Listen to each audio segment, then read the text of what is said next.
All right. Welcome, Mr. Jameson. Mr. Boonhoff. Hey. Here we go. 11 Here we go. dash 11? 11. What? 11. Elf. Mr. Jameson, Yes. why is today a beautiful day for math? Today is a beautiful day for math because it literally is a beautiful day. It's going to be like 80 degrees outside. I took my class outside yesterday. How'd they go? You know why I took them outside? Why? Because they just did so well. They've been paying attention. They went out there. They were all working. It was so smooth. You inspire me. Oh, I'm gonna take my. I don't know if I can do that with every class. I'm gonna take one who really killed it in the last test. Yeah. I reward you if you do your work. Yeah. What about you? Why is today a beautiful day for math? It's kind of a sad day, actually, because this is the first glue-in of the last unit. The first glue-in of the last unit of instruction. The last unit of instruction. That's sad. Oof. Man. But how many more days until 110? 110 until we come back, right? And yesterday was 111. Strange coincidence there. Weird. Anyhow. Well, anyway, let's dive right in here. Well, this is inequalities. This is kind of some new stuff. Yeah. I guess we're going to talk about I can solve and graph inequalities and represent them in multiple ways. We're going to do that today, actually. That's one of the standards, yeah. And then the other one... I can model inequalities and identify the solution region. No idea. That sounds fun. No idea. We'll get to that, though. No idea. That's what we're doing this chapter. Anyhow, write the inequality in words, draw a number line, and list 3 solutions. Sounds good. Good. I think they've seen some of this. Do you want me to get the first one, or you want to get? You go. All right. I'm curious what your... in words. Yeah. I always put these little quotes. So I read left to right. So X is less than 3. So that's a little less than sign. Aha. X is less than 3. Simple way to put it. Love it. A lot of my students had seen that before. Talked about like which way the inequality symbol was open is towards the bigger number. There's a crocodile there. Yes. The crocodile eats the bigger thing. Right. So 3's bigger. 3's bigger. X is smaller. X is smaller. X is strictly less than 3. And I said to my students, always tell X's story. X is. So you go from X's perspective instead of the other way around. That's a good way to put it. Like, for example, on the next one, it's kind of the opposite. Look how the alligator's eating the X, so X is, I said bigger. Bigger, that's fair. Than 3. Bigger than, greater than, more than. Right? Should we just keep going in the words? I think we should do these. Okay, Let's do the number line. So like the number line is, we got a line, and I love these because they have arrows on the end. Double arrow. Yeah. Double arrow. And then one thing I always tell my students to put down there is a 0. So I put these little marks, and just so you know, don't get like inventive here. Like, I'm going to make my own number line with my own notation. Write it this way. Right. Because then I know what you're talking about, and that's the whole point of writing, so that you're communicating that through your writing. 3. Where's 3? That 3 would be to the right. So here's 1, 2, 3. So I'm putting a little vertical, little dash there, and then a 3 underneath. It's writing as clear as possible. And I want to represent numbers, X's, that are less than 3.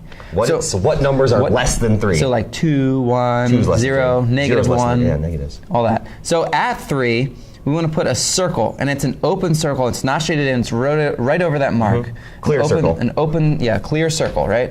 And then I want to represent this direction to the left because those are the numbers. That's the direction where there are numbers less than 3. That's smaller, like how we read, like to the left. And I actually learned this when I came to Franklin because there was a different way of writing it. I saw you do this. Yeah.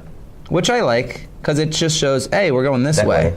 There's another way you could shade, and you might see that in textbooks or other examples, just shading to the left on the number line. This is fine, Yep.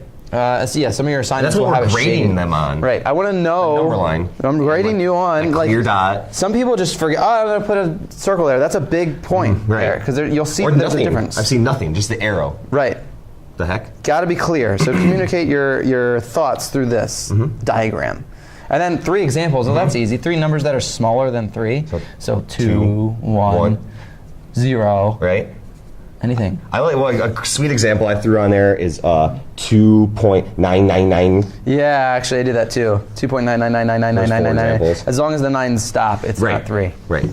But regardless, that's it. Yeah. Do you want to talk more about the next one? Yeah. Go so for it. here's my number line thing. Kind of just really floating in space. 3 is on there because we're talking less than 3. Okay. And then my big push is numbers around that 3. So the number before it is 2, and the number after it is 4. True. So then there's like the context there, and then same idea. So the bubble or the clear dot at 3, and to the left. Okay, fair enough.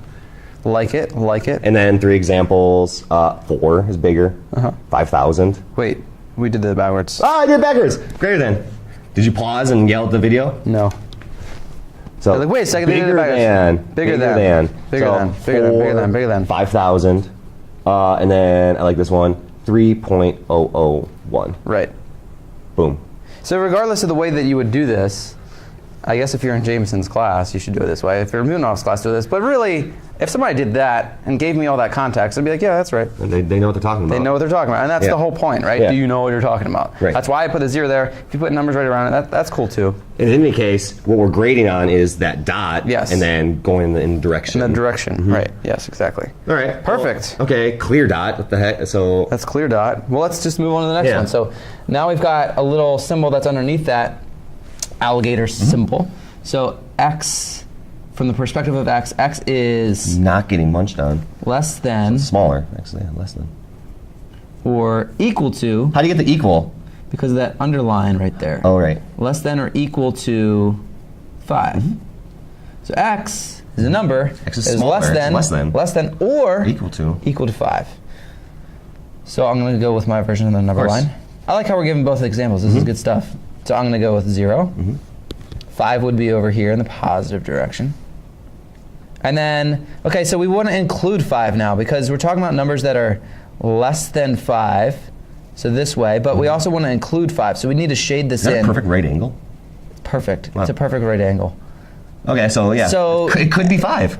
Don't 5 is equal to 5. Don't be lazy with shading that in. Make sure it's really obvious. That's what we're grading you on. That is what I'm grading you on. Less than or equal to 5. 3 examples of things that are less than or equal to 5. Well, 5 is less than or that equal to one works. It It's includes 5 now. It's equal. 5.0000001 does not work because that's bigger than That's a that. little bigger. So like 4, negative Oh, the 20, negatives. Yeah. right? It's like negative numbers, Lovely. anything to the less, anything that way. So comparable. X is Bigger than bigger than or equal to. or equal to Nice. 5. End quote. Got it. Love Number it. line. So again, 5 needs to be on there. Yep.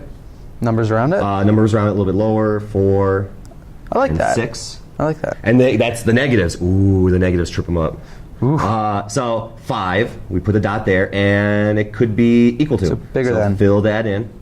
Thanks for reminding me.